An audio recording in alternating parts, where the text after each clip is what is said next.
Far is the റിവറിൻ്റെ രണ്ടാം ഭാഗത്തിലേക്ക് ഏവർക്കും സ്വാഗതം. മക്കളെല്ലാവരും ഒന്നാം ഭാഗം കണ്ടിട്ടുണ്ടാവും അല്ലേ? ഇല്ല എങ്കിൽ നമ്മുടെ പ്ലേലിസ്റ്റിൽ കയറി കാണാനായിട്ട് ശ്രമിക്കണം കേട്ടോ. എവിടെ വെച്ചാണ് നമ്മൾ നിർത്തിയതെന്ന് അറിയാമോ?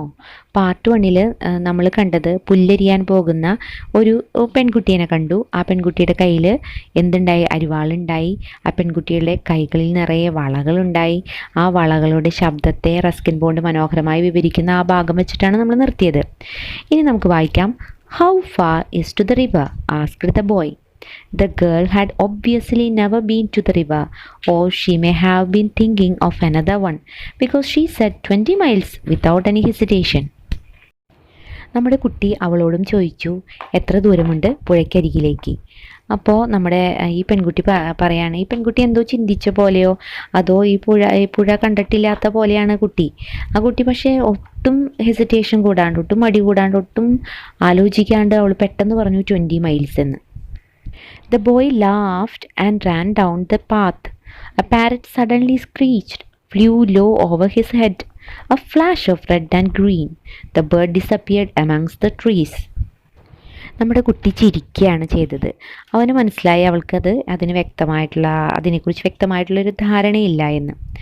അവൻ അങ്ങനെ വേഗം തന്നെ ഓടിക്കൊണ്ട് ആ പാതയിലൂടെ താഴേക്ക് ഓടിപ്പോയി. അത്യുച്ചത്തിൽ അപ്പോൾ ചിലച്ചുകൊണ്ട് നല്ല ഭംഗിയുള്ളൊരു പഞ്ചവർണ്ണ തത്ത, പച്ചയും നീലയും കലർന്ന ഒരു പഞ്ചവർണ്ണ തത്ത പെട്ടെന്നൊരു മിന്നൽ പോലെ അവൻ്റെ തലയ്ക്ക് മുകളിലൂടെ പാഞ്ഞു പറന്നുപോയി മരങ്ങൾക്കിടയിലും മറഞ്ഞു. Next, a trickle of water came from the hillside and the boy stopped to drink. The water was cold and sharp but very refreshing. However, it seemed to have the effect of making him more thirsty. The sun was striking his side of the hill and the dusty path became hotter, the stones scorching the boy's feet. He was sure he had gone halfway. He had walked for over an hour. കുന്നിൻ ചെരുവിലൂടെ ഒലിച്ചിറങ്ങിയ ഒരു നീരൊഴുക്കിൽ നിന്ന് നമ്മൾ കുന്നിൻ ചെരുവിലൊക്കെ ഇങ്ങനെ നമ്മൾ പോകുമ്പോൾ ഇവിടുന്ന് പൊട്ടി ഒലിച്ചിങ്ങനെ കുറേശ്ശെ വെള്ളം വരുന്നതാണ്. നല്ല തണുവാണ് വെള്ളത്തിന്. അപ്പോൾ അങ്ങനെയുള്ള വെള്ളം, ആ നീരൊഴുക്ക് അവൻ കണ്ടപ്പോൾ അവന് നന്നായി ദാഹിച്ചു. അവൻ ആ വെള്ളം നന്നായി കുടിച്ചു. നല്ല തണുപ്പുള്ള വെള്ളം കുടിക്കും തോറും അവന് ദാഹം കൂടുന്നത് പോലെ തോന്നി എന്നാണ് പറയുന്നത്. അവൻ വീണ്ടും വീണ്ടും കുടിച്ചു. അപ്പോൾ സൂര്യപ്രകാശമാണെങ്കിൽ അടിച്ചിട്ട് നല്ല ചൂടായി. പാതയോരം മൊത്തം ചൂട് പിടിച്ചിരിക്കുകയാണ്. അതുപോലെ തന്നെ കല്ലുകളൊക്കെ ചവിട്ടുമ്പോൾ നല്ല ചൂടാണ്. പാദം പൊള്ളുന്ന പോലെ കുട്ടിക്ക് തോന്നാണ്. അതെന്താണ് പാദം പൊള്ളുന്ന പോലെ കുട്ടിക്ക് തോന്നുന്നത്? അവൻ ചെരുപ്പിട്ടിട്ടില്ല അല്ലേ? ചെരുപ്പിടാണ്ടാണ് നടക്കുന്നത്. ഏകദേശം പകുതി ദൂരം കടന്നു കഴിഞ്ഞു എന്ന് നമ്മുടെ കുട്ടിക്ക് മനസ്സിലായിട്ടുണ്ട്. കാരണം 1 മണിക്കൂറിലേറെയായി നടക്കാൻ തുടങ്ങിയിട്ടേ.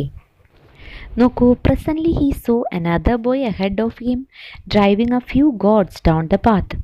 How far is the river? He asked. The village boy smiled in a friendly way and said, Oh, not far, just round the next hill and straight down. അതാ അടുത്തൊരു കുട്ടി. അവൻ കുറേ ആടുകൾ മേയിച്ച് നടക്കാണ്. അപ്പോൾ അവനോട് നമ്മുടെ കുട്ടി ചോദിച്ചു, പുഴ എത്ര അകലെയാണ്? അവൻ ഒരു ഫ്രണ്ടിനെ പോലെ അവൻ പറയാണ്, ചിരിച്ചുകൊണ്ട് പറഞ്ഞു, അധിക ദൂരമൊന്നുമില്ല. അടുത്ത് കാണുന്ന ആ കുന്ന് ചുറ്റി ഇറങ്ങി താഴേക്ക് നേരെ ചെന്നെത്തുന്നത് പുഴയിലേക്കാണ് എന്ന് കുട്ടി പറയുകയാണ്. ഏത് കുട്ടിയാണ്? നമ്മുടെ ആട് മേയ്ക്കുന്ന കുട്ടി പറയാണ്. The boy, feeling hungry, unwrapped his loaf of bread and broke it in halves, offering one portion to the village boy. They sat on the hillside and ate in silence. When they had finished, they walked on together and began talking and talking. The boy did not notice the smarting of his feet and the heat of the sun and the distance he had covered and the distance he had yet to cover. But after some time, his companion had to diverge along another path, and the boy was once more on his own. പ്രിയപ്പെട്ട കൂട്ടുകാരെ, ഇവിടെ നോക്കൂ, Ruskin bond പറഞ്ഞിരിക്കുന്നത് കണ്ടോ? നമ്മുടെ main hero അവൻ്റെ ഒരു sharing mentality കാണിക്കുന്നത്. എന്ത് നല്ല കുട്ടിയാണ് അവൻ. അവന് വിശപ്പ് തോന്നിയപ്പോൾ അവനൊരു കഷ്ണം ബ്രെഡ് ഉണ്ടായിരുന്നുള്ളൂ. അവനത് എടുത്തിട്ട് എന്ത് ചെയ്ത് ആ റൊട്ടി എടുത്തിട്ട് അവനതിൽ പകുത്ത് ആ കുട്ടിക്ക് കൊടുത്തു, ആ അടുമേക്കുന്ന കുട്ടിക്ക് കൊടുത്തു. കാരണം അവന് ഭയങ്കര ഇഷ്ടം തോന്നി അല്ലേ. ഒരു ആ ഷെയറിങ് മെൻറ്റാലിറ്റി നിങ്ങളൊന്ന് നോക്കുക. ഗ്രാമവാസിയായ ബാലന് അത് കൊടുത്തു. അവരൊരുമിച്ച് അവിടെ ഇരുന്ന് കഴിച്ചു. അതിനുശേഷം അവർ നല്ല അടുത്ത കൂട്ടുകാരെ പോലെ ഒരുപാട് സംസാരിച്ചു കൊണ്ടേ നടന്നു. അപ്പോൾ നമ്മുടെ ബോയ് അവൻ്റെ ക്ഷീണമൊക്കെ മറന്നു. കാലിൽ വേദനയോ വെയിലിൻ്റെ ചൂടോ ഇത്രയും താണ്ടിയ ദൂരം ഒന്നും അവനൊരു പ്രശ്നമേ ആയിരുന്നില്ല. അവനൊട്ടും അത് കെയർ ചെയ്തേയില്ല. അവനിങ്ങനെ നടന്നുകൊണ്ടേയിരുന്നു. അല്പസമയം കഴിഞ്ഞപ്പോൾ നമ്മുടെ ഈ കൂട്ടുകാരൻ മറ്റൊരു വഴിക്ക് തിരിഞ്ഞു പോകേണ്ടി വന്നു. അപ്പോൾ വീണ്ടും നമ്മുടെ hero ഒറ്റയ്ക്കായി. He missed the village boy. He could not be seen. His own home was also hidden from view by the side of the mountain. The river was not in sight either. He began to feel discouraged. He was sorry he had finished the bread. He might want it later. ഇവിടെ നല്ല രസമാണ്. നമ്മുടെ ഈ ഹീറോയ്ക്ക് നമ്മുടെ ആ ഗ്രാമീണ ബാലനെ നഷ്ടപ്പെട്ടതിൽ ഭയങ്കര സങ്കടം തോന്നി. അവനിപ്പോൾ കാണാൻ പറ്റണില്ല. മറ്റേത് അവൻ്റെ കൂടെ സംസാരിച്ച് നടന്നപ്പോൾ സമയം പോയത് അറിഞ്ഞില്ല, ദൂരം താണ്ടിയത് അറിഞ്ഞില്ല. ഇപ്പോൾ അവൻ്റെ വീടാണെങ്കിലും മല മറച്ചു കഴിഞ്ഞു, കാണാനായിട്ട് സാധിക്കുന്നില്ല. അപ്പോൾ കുട്ടിക്ക് ഭയങ്കര സങ്കടമാവാണ്. അവൾക്ക് ചെറുതായിട്ടൊരു വിഷമം തോന്നുകയാണ്. കൂടാതെ ബ്രെഡും കഴിഞ്ഞു. നടക്കും തോറും ചെറിയ വിശപ്പൊക്കെ വന്നു തുടങ്ങിയോ എന്നൊരു സംശയമൊക്കെ, കഴിച്ച് തീർക്കണ്ടായിരുന്നു എന്നൊക്കെ തോന്നുകയാണ്. പക്ഷേ he was determined to see the river. He walked on along the hot, dusty, stony path, past mud huts and terraced fields, until there were no more fields or huts, only forest and sun and loneliness. Now there was no man or any sign of man's influence, only trees and rocks and bramble and flowers, only silence. എന്തൊക്കെ ആയാലും കുട്ടി പുഴ കാണാൻ ഉറച്ച് തീരുമാനിച്ചിരുന്നു. അതുകൊണ്ടാണ് അവനങ്ങനെ മുന്നോട്ട് നടക്കുക തന്നെയാണ്. ഒരുപാട് തടസ്സങ്ങളുണ്ട്. തടസ്സങ്ങൾ എന്ന് പറഞ്ഞാൽ നല്ല ചൂട് പിടിച്ച പൊടി മൂടിയ നിറയെ കല്ലുകളുള്ള പാതയിലൂടെയാണ് അവൻ നടക്കുന്നത്. നടക്കുന്ന വഴിയിൽ അവൻ കുറേ മൺകുടിലുകളും അതുപോലെ തട്ടുകളായിട്ട് തിരിച്ച കൃഷിയിടങ്ങളൊക്കെ കാണുകയുണ്ടായി. പക്ഷെ അതൊക്കെ കടന്ന് അവൻ ശരിക്കും ഇപ്പോൾ തനിച്ചായിരിക്കുന്നു. ഇപ്പോൾ അവന് ചുറ്റും ഇരുണ്ടു മൂടിയ ഒരു കാടും അതുപോലെ തന്നെ സൂര്യനും മാത്രമേ ഉള്ളൂ. പൂർണ്ണമായി തനിച്ചായിരിക്കുന്നു. അവിടെ ഒരു മനുഷ്യ വാസമുള്ളതായിട്ട് ഒരു ലക്ഷണവും ഇല്ല. ഒരു മനുഷ്യനെ പോലും അവിടെ കാണാനില്ല. നിറയെ മരങ്ങളും പാറക്കൂട്ടങ്ങളും മുള്ളുകളും നിറഞ്ഞ വഴി, കുറ്റിച്ചെടികളാണ് നിറച്ചും. കൂടാതെ കനത്ത നിശബ്ദതയും. Next, the silence was impressive and a little frightening. It was different from the silence of a room or street. It was the silence of space, of the unknown, the silence of God.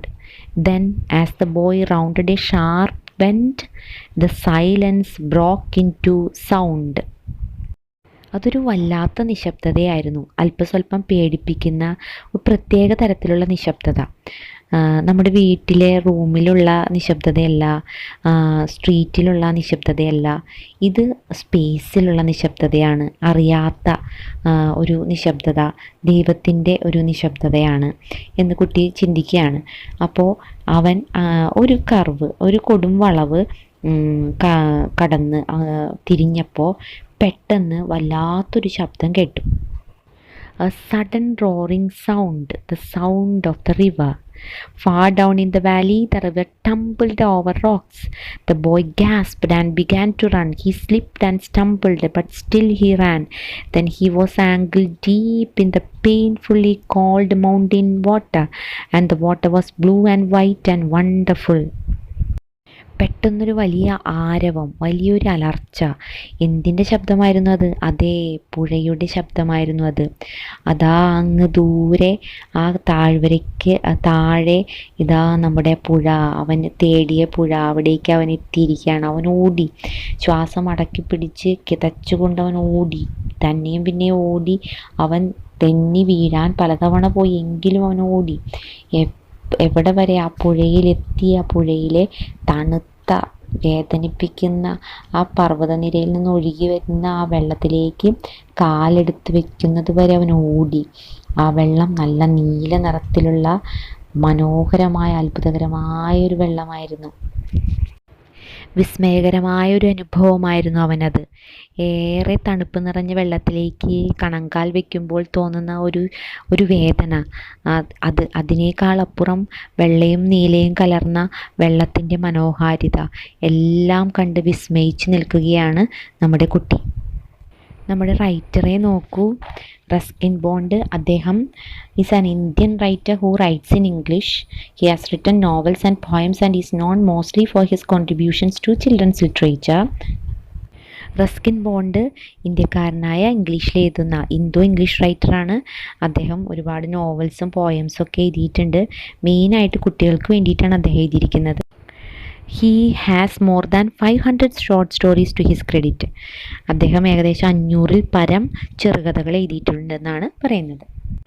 പാഠഭാഗം ഇവിടെ അവസാനിക്കുകയാണ്. ഇനി അതിൻ്റെ question ആൻസേഴ്സും ആക്ടിവിറ്റീസും ഉണ്ട്. അതുമായിട്ട് അടുത്ത വീഡിയോകളിൽ നമുക്ക് കാണാം. താങ്ക്